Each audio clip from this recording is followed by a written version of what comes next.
Do you like scary stories? Picture your mind as a cabinet where you lock up your darkest thoughts and deepest fears. From cradle to grave, each life is its own tale. Tales of horror, of darkness, of death. It's your book of scary stories. You're moving into a land of both shadow and substance, of things and ideas. You've just crossed over into the Twilight Zone.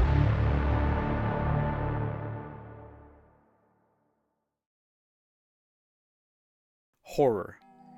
A genre of fiction that is kind of perplexing. Why do we like seeing people be hunted down by monsters, killers, and strange phenomenon? And why do we like to be frightened, terrified, and face our own fear? Well, it lies in the two key components of horror itself: fear and curiosity.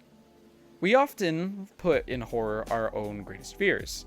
Things from, Them, the old 1950s story in which giant ants come forward, which is our fear of insects or giant bugs attacking, whether it's an rational or irrational fear, and all the way to movies or stories like Halloween, where it's our greatest fears of a human being becoming the monster and hunting us down.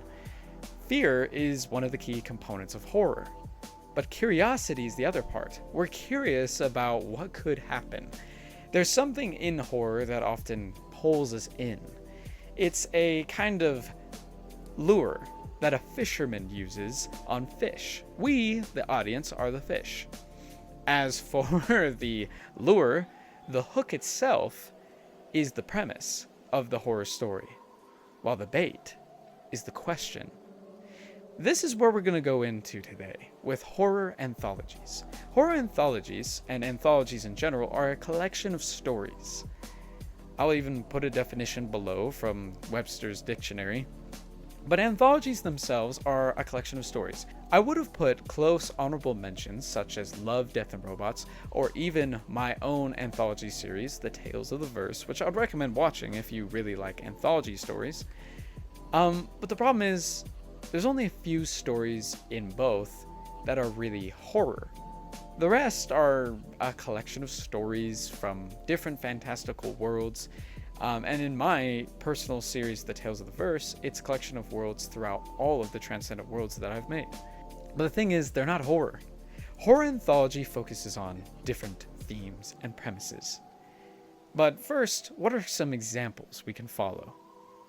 A couple of examples are Twilight Zone by Rod Serling, Goosebumps by R.L. Stine, Are You Afraid of the Dark, the Canadian TV series, Tales of the Crypt, Trick or Treat, the movie, Black Mirror, the Netflix original series, Dark Pictures Anthology series, which is a video game series, highly recommend, Don't Be Afraid of the Dark, Trilogy of Terror from the 1970s, Guillermo del Toro's Cabinet of Curiosities, Creepshow, Fears of Fathom, the video game, which is one of my personal favorites, and Scary Stories to Tell in the Dark. There are a lot more examples though. These are only just a few. But if you want to go seeking them out, I'd recommend these as kind of a start. But if you already know of a couple of more, mention them down in the comments below. Love to hear about them because I'm totally into this stuff. But with horror anthologies, what makes them different from other horror? We already talked about how fear and curiosity are the two key components of horror, but there's a third. One I didn't mention. I've mentioned it before in other videos and mainly abyssal horror, but it's the concept of the unknown. The unknown is the original fear, the thing that we, from the beginning of mankind, in every facet of reality, we've been afraid of. Fear of the unknown can be seen in things like fear of the future, fear of monsters, fear of people, fear of the dark, all the way to the fear of the ocean, like I mentioned in abyssal horror, even to the fear of the cosmos, which is in another form of horror known as cosmic horror. We see it everywhere. And with that, the unknown is the scariest thing. It takes on different forms, and that's why fear, curiosity go hand in hand back to the ideas of the unknown. Let's make a graph, a circular graph, because from here we're going to begin to analyze and see how horror comes together. On our graph, you'll see that the three components are these. You'll see on our graph that we start with 1. The first part is the question, the thought, the thing that causes people to wonder, what if? Imagine it with that hook and lure, the bait, that with the hook, it's a premise. A fisherman wants to catch the fish, and he is using the hook as the premise. We, the audience, as the fish, get caught up in it. The premise is presented, and then the bait is the question. It's what keeps us there, the thing that really draws us in. Otherwise, you just have a cool hypothetical like, what if you lived in the apocalypse? Well, that's fun, but the bait adds a new element that makes it somewhat terrifying, but also interesting. In Twilight Zone, Rod Serling uses the premise of, well, first presenting something like a man walking into a town, there's nobody there, and he can't remember anything previously. That is the premise. But then Rod Serling steps in and presents to us that this is taking place in the Twilight Zone. And not only is it taking place in the Twilight Zone, he is also presenting a question along with it, asking us and even telling us, this is what's happening. Let's see what happens next. Then people are intrigued. They want to see where everything goes, and then we go on. With Guillermo del Toro's Cabinet of Curiosities, we find that he presents something similar. What if all of our darkest, deepest secrets and terrible things were all on display for everyone to see? And what if they took in the form of a cabinet? Then we look around the cabinet, and as we open each door for every episode of the series, we find there are different objects that are quite curious. But it's also a bit terrifying, because then the fear of picking it up and looking inside the story presents us with the horror. The question is always what leads us in to a horror anthology story, with every single story plotted along the way. The second part, though, is the twist. The twist is the thing that takes place within the midst of the story. It's the thing that can happen either in the middle or near the end, and sometimes there are multiple twists that constantly keep us guessing. But you don't want to do too many, otherwise you tire out your audience. What you want to do is pace them well. But as you get to the very end of it, you find that with the twist, the story presents the truth. The thing that's truly been causing it. With that first episode of Twilight Zone, this is a spoiler alert, you discover that at the end of the story, he was actually dreaming the whole thing. And it was a part of an experiment to prepare him to go to the moon to actually do the experiment, where he would be kind of in a sleeping state to see if a man could be on the moon and therefore conduct experiments through that. He wakes up frightened because he can't be alone, and even in this like dream state where he's the only one inside this town. And it's absolutely terrifying. I would highly recommend watching it. And so the twist is presented. We see what actually happened. But then we're left with a terrifying thought. Because he was meant to go onto the moon and do all of this dreamscape experiment and be completely alone, not just in his dream, but also in reality, it presents the final component of a horror anthology. The hypothetical. Or also known as the message or gift. The gift, this terrifying gift, is the message we're left behind with. The idea, the thought or feeling that we're left behind to mull over and ponder a little bit. We're still pondering that question. We're still pondering that hypothetical.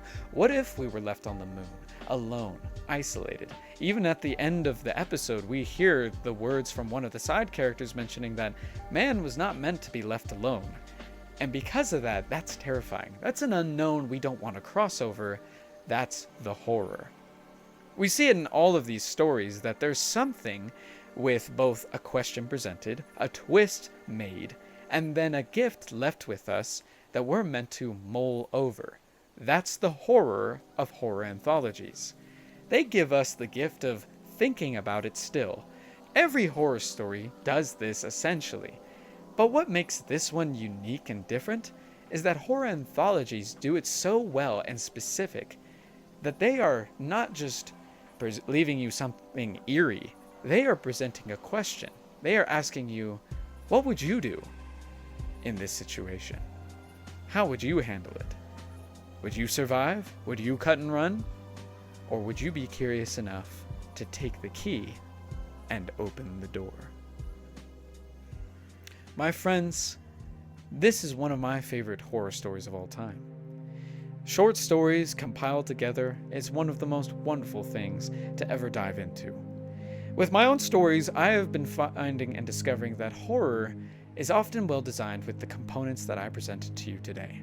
In some of my stories, I have actually been crafting my own anthology stories with Tales of the Verse, which, with Tales of the Verse, I follow the similar formula, except without the elements of fear, which makes it not horror, it's instead with other elements that are relatable. With the Transcendent Worlds, I am constantly trying to create stories that, well, hit home with all kinds of message, whether terrifying or relatable or lighthearted. But the one thing I want to leave with all of you is this. In the end, stories often reflect, well, in this case, our greatest fears. In other stories, we can find many other things, but with horror anthologies, if you want to learn more about your own fear and what lies beyond that door and how you would use the key through the keyhole, then maybe you might just want to take a look through the curious and frightening genre of horror anthologies. Thank you guys for watching this episode of Hidden Genres. It's been a ton of fun to work on and terrifyingly wonderful. It's one of my favorite genres to talk about, and if you want to look more into anthologies, look no further than the Tales of the Verse. I have a couple of horror stories.